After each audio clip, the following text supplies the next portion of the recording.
Volvo, pela segurança de todos. Ô Zé, deixa eu te perguntar uma coisa. Saiu hoje a pesquisa Exame Ideia Big Data, que aparece o Lula na frente, né? A minha pergunta é muito simples para você. Você acha que essa CPI está conseguindo conquistar o seu objetivo maior, que é desgastar o presidente da República? Acho que não. É um momento naturalmente próprio para começar ali os acordos regionais. O ex-presidente Lula esteve aqui em Brasília e fez vários palanques, né, regionais, sabe como funciona. Um candidato ao governo, quando vê que o presidente Jair Bolsonaro está na frente, vem em busca de apoio, em busca de fotografia. Quando descobre que o outro adversário está na frente, vai assim que se formam as alianças regionais. O ex-presidente Fernando Henrique jogou a toalha cedo demais. A fala dele é no sentido de que já está no segundo turno ali, ele já decidiu entre Lula e Bolsonaro até. O PSDB deve ter adorado a fala dele, né, Zé? O Alckmin vai fazer live. Não, tem uma foto dos dois juntos, né? É campanha, não é jogar toalha, é campanha. Então isso aí já reflete mesmo o momento eleitoral. Eu tenho notícias, os deputados fazem pesquisas regionais.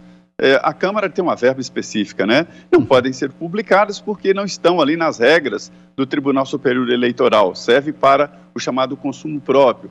E mostra que é isso mesmo, regionalmente. Em alguns estados chega a absurdos. Assim, de Lula bem na frente, no Nordeste, em regiões ali de Pernambuco, que eu vi pesquisas ali de 79% para Lula. O desgaste do presidente em algumas regiões, assim, e em outras se equilibra. Então, o segundo turno foi antecipado nessa eleição. Eu não estou entendendo esse processo tão polarizado assim já no primeiro turno. Então, essas pesquisas dizem mais ou menos esse momento, mas isso pode mudar. O processo todo ainda não está fechado, não. Perfeito, Zé. E eu tô dando uma olhada aqui, o Lula acabou de publicar uma foto com o Fernando Henrique, ambos estão fazendo soquinho. Eu até passei pro nosso Vinícius Moura e pra nossa Andressa verem se a gente consegue colocar aqui na tela para quem nos acompanha por imagens. Mas é uma foto extremamente simbólica, os dois dando aquele almoço com muita democracia no cardápio. O PSDB vai acenar pro vazio. Peraí. Vou ler aqui o que não o Lula mais, disse. Ele não se vê mais como do PSDB. É uma foto de agora, Paulo. Se reuniram agora. Faz 20 minutos. Falando, é campanha, ninguém acredita. Só um minutinho, querido. Olha só, olha o que o Lula falou. A convite do ex-ministro Nelson Jobim, o ex-presidente Lula e o ex-presidente Fernando Henrique Cardoso se reuniram para um almoço com muita democracia no cardápio. Os ex-presidentes tiveram uma longa conversa sobre o Brasil, sobre nossa democracia e o descaso do governo Bolsonaro no enfrentamento da pandemia. Campanha, aí, Paulo Martins, campanha. Foto de Luiz Inácio Lula da Silva com Fernando Henrique Cardoso. Adrilho Jorge, é campanha então? É campanha. Eu falei isso desde o início, falei que não existia espaço para a terceira via, não vai haver candidatura do PSDB e, se houver, vai acenar para o vazio. A CPI é mais um tentáculo desta campanha que tenta demonizar, incriminar de maneira obtusa, vulgar, opressiva, esquisita, tirânica o presidente Bolsonaro pelas 430 mil mortes de Covid que são responsabilizadas pelo vírus e ineficiência e corrupção de governadores. Alguns pontos que eu assinalei aqui. A questão do senador Marcos Rogério em relação ao principal foco, né, dessa CPI, que é a cloroquina, a famigerada cloroquina. Todos os governadores estabeleceram protocolos de adquirir e distribuir cloroquina ano passado. Ah, foi ano passado. Sim, meu querido. Ano passado também o Bolsonaro, em que não havia pesquisas conclusivas sobre a eficácia ou não da cloroquina, que ainda não há um veredito sobre a ineficácia da cloroquina, ele adquiriu e distribuiu, assim como prefeitos e governadores. Ou seja, é muito simples, ninguém teve intenção de matar ninguém, que eu saiba, ninguém morreu exatamente por aquisição de cloroquina no Brasil. Só um minutinho, mas quando, por exemplo, na live ontem, que ele disse que está tomando de novo medicamento, você acha que isso não gera uma influência na população? Mas isso é um problema dele, é um problema dele. Se ele quiser tomar aspirina para tratar de Covid, você não pode responsabilizar ele como um genocida. Eu tomo aspirina para resolver minha cloroquina. Mas influencia diretamente a população? Não, mas aí é uma questão simbólica, de influência subliminar. Você não pode responsabilizar o presidente por mortes numa CPI, porque ele recomenda algo que ele toma para a saúde própria.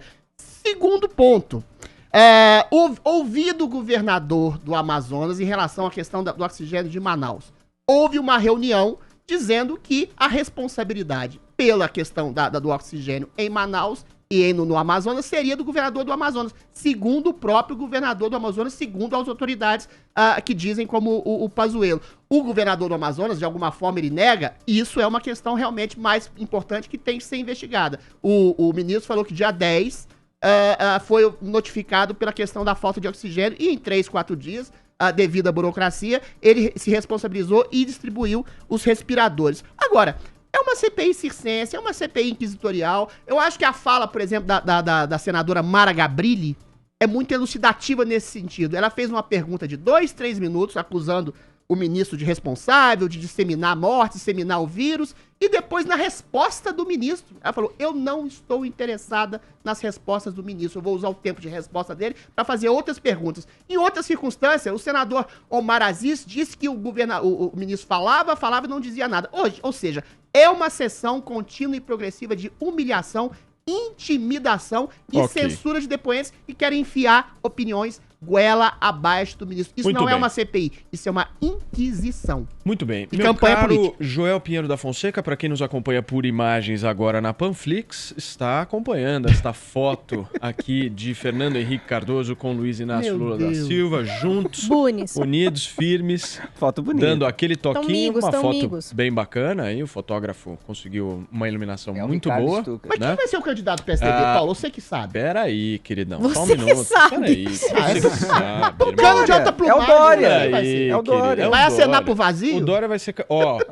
Dória é candidato do PSDB e, na minha avaliação, Eduardo Leite vai pra Podemos, hein? Depois vocês me cobrem. Os dois Mas vão acenar pra pro vazio. concorrer também? Pra concorrer à O Fernando Henrique presidência. tá sabendo disso? Minha Visão. humilde visão.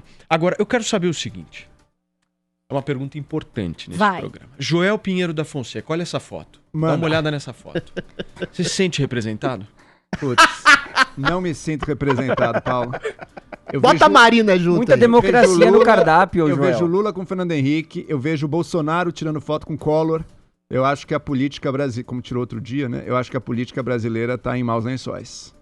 Eu acho que a política brasileira tá se deixando levar pelo que há de mais fisiológico, mais corrupto, dos dois lados. Dos dois lados. Tem o lado do PT e tem o lado do Bolsonaro. Você acha decepcionante o Fernando Henrique tirar uma foto dessa? Acho total, porque ele se vê como alguém que não é mais... Mas depois eu vou falar da CPI também, tá? Mas deixa eu falar do Fernando Henrique.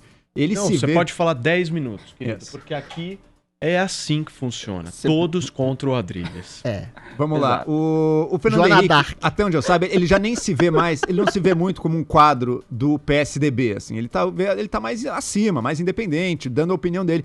Mas o que ele não percebe é que ele representa, sim, na prática, qualquer ambição do PSDB. Então, por mais que ele não se veja, é óbvio que isso passa um recado. É um recado péssimo, é um recado de quem já abriu mão, de quem já se considerou derrotado e que já está escolhendo. Para mim, isso é o equivalente àquelas longas discussões que não levam a nada. Quem foi pior ditador, Hitler ou Stalin? Meu amigo, ambos são... Ah, mas o Bolsonaro não é Hitler, Lula também não é Stalin. Eu só tô dizendo que é uma proporção. Mas o Stalin com o Lula todo mundo acha que é bonzinho. Viu? Você tá aí, eu não vou discutir quem foi pior, Hitler ou Stalin. Eu vou fazer de tudo que eu posso pra não... Nossa senhora. Essa foi boa. Lula é pior que o Stalin, tá bom? Pode ser. Não é pior. Porque o Lula... Não, vocês não entenderam. O Lula todo mundo acha que é bonzinho, como muitos comunistas achavam o Stalin bonzinho. Isso, é isso o que eu Lula é o falei. Stalin, o Bolsonaro é o Hitler. Você tem que escolher quem que é o pior. Quem que é o pior. Veja só, eu não quero escolher isso porque eu vou fazer de tudo que for possível pra evitar isso. FHC, infelizmente... Mas você acha que vai ser possível? Eu acho que é totalmente possível, Menino Adriles. tópico. Eu acho que é totalmente possível. O imponderável tá aí e você ainda... Cuidado, Adriles. Quem conta a vitória antes da hora Não, em pode política se tudo arrepender. muda. Isso Tudo é pode fato. mudar. É nuvem. Política Vamos lá. muda as coisas. Com Tudo certeza. pode mudar. Esse tipo de decisão do Fernando Henrique acho de uma irresponsabilidade com o Brasil. Porque ele pode ter a preferência dele. Agora, o Brasil precisa de uma outra opção que não essas que estão Danilo, dadas. Ele joga todos os candidatos da terceira via no lixo com uma foto dessa. Jota no colo do Lula, não é no lixo. Que é a mesma joga coisa, o colo do Lula é o lixo. Joga pro Lula. Totalmente. Joga pro Lula, todos. Tem candidatos de terceira via que ajudam o Lula. Tem candidatos de terceira via que ajudam o Bolsonaro. Quais? Alguém que tira votos do Lula no primeiro turno, Quem? como o Ciro Gomes, ajuda o Bolsonaro.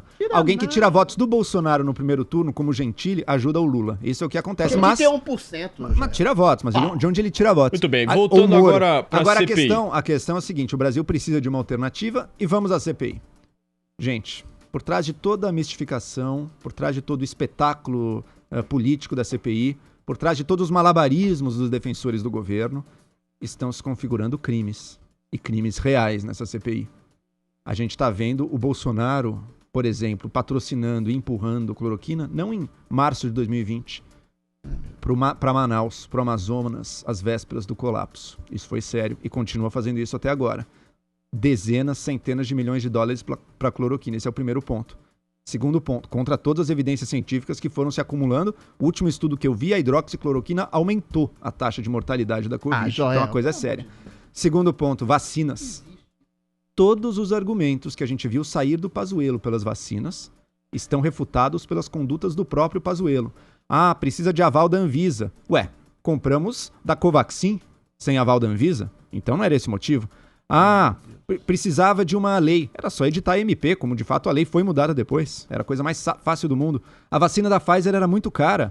A vacina da Pfizer custaria $10 a dose, a Covaxin $15 a dose e foi comprada. Não era esse o motivo, então. As cláusulas eram abusivas. Aceitamos essas cláusulas com a AstraZeneca, aceitamos com a própria Pfizer depois, quando vimos que estávamos atrás da corrida. Não eram as mesmas cláusulas. Ou seja, todos os argumentos caem por terra e não se sustentam. E por isso que o Brasil agora, no seu esforço de vacinação, está medíocre no plano mundial, graças principalmente ao quê? A vacina, a tal da vacina do Dória.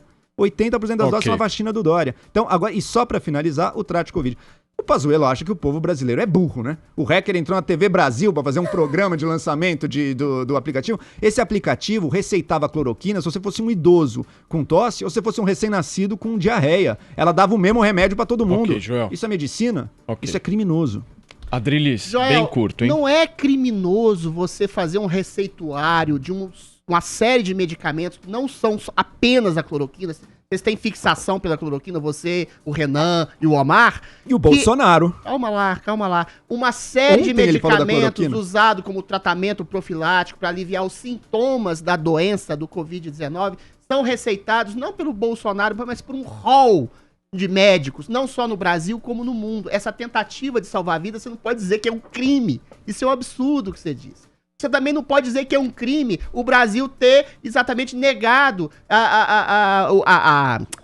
como é que chama? A vacina da Pfizer por cláusulas draconianas, leoninas. E essas vacinas, mais uma vez, a Coronavac, a AstraZeneca, não tinham essas cláusulas, foram aceitas no final do ano passado e já foram distribuídas, assim como a vacina da Pfizer está chegando, assim como a Coronavac, que também tem mérito do João Dória, mas que foram distribuídas pelo Ministério da Saúde, pelo Programa de Vacinação Brasileira, que já distribuiu quase 100 milhões de doses. Não há nenhum crime apurado pela CPI, é tudo discurso político, assim como você pra sabe. fechar, Joel. Pra fechar, o Bolsonaro acreditava na imunidade de rebanho. Ele acreditava que a população tinha que a imunidade de rebanho espontânea. Mas ela quase chegou. Sem vacina. Quase chegou. Então não precisa de vacina, Adriles. Agora, ele acreditava nisso, que ia ter imunidade de rebanho sem vacinação, só com as pessoas contraindo a doença. Para que a imunidade chegasse, era preciso que as pessoas se infectassem o mais rápido possível. Por isso, ele foi contra o isolamento social, ele foi a favor da cloroquina, que ele achava que iria tratar tá fazendo uma ilação, né, vidas. Calma. Tá fazendo uma ilação. Ele foi contra até o uso da máscara, a coisa mais simples de todas. Ele também não queria vacina, ele só mudou de posição na vacina no finzinho do ano passado. Esse é o principal objeto da CPI. Não, mas o Bolsonaro então tinha nada. Essa é a pergunta. O Bolsonaro tinha a intenção da imunidade de rebanho, seguindo Osmar Terra, seguindo Carlos Wizard, seguindo até mesmo talvez Silas Malafaia. Por que o presidente da República se encontrava... Mas qual que é o objeto? É um crime querer imunidade de rebanho? Infectar a população é um crime. Não, Por que querido, o presidente se reunia... As pessoas se infectavam de qualquer forma. Não é o Bolsonaro que disseminou o vírus, é o vírus que se disseminava querer acelerar a infecção para chegar à imunidade de rebanho. Pra encerrar, Joel, pra encerrar. Então, por que o presidente da República se reunia uma vez por semana ou até a cada 15 dias com seu ministro da Saúde, mas conversava diariamente com Silas Malafaia? Ele conversava com todas as pessoas, Joel. Crime do quê? Imunidade de rebanho é um fato. A saúde gente pública estava não é chegando brinquedo. em setembro, a Saúde imunidade de pública rebanho. não é política. Houve eventuais Joel novas Adriles, cepas que pioraram chega. a situação. Saúde pública Cada um já falou bastante, a gente já conseguiu compreender a visão de todos. Esse é um assunto repetido aqui, que a nossa audiência está um pouco cansada e eu como mediador também. Então nós vamos mudar.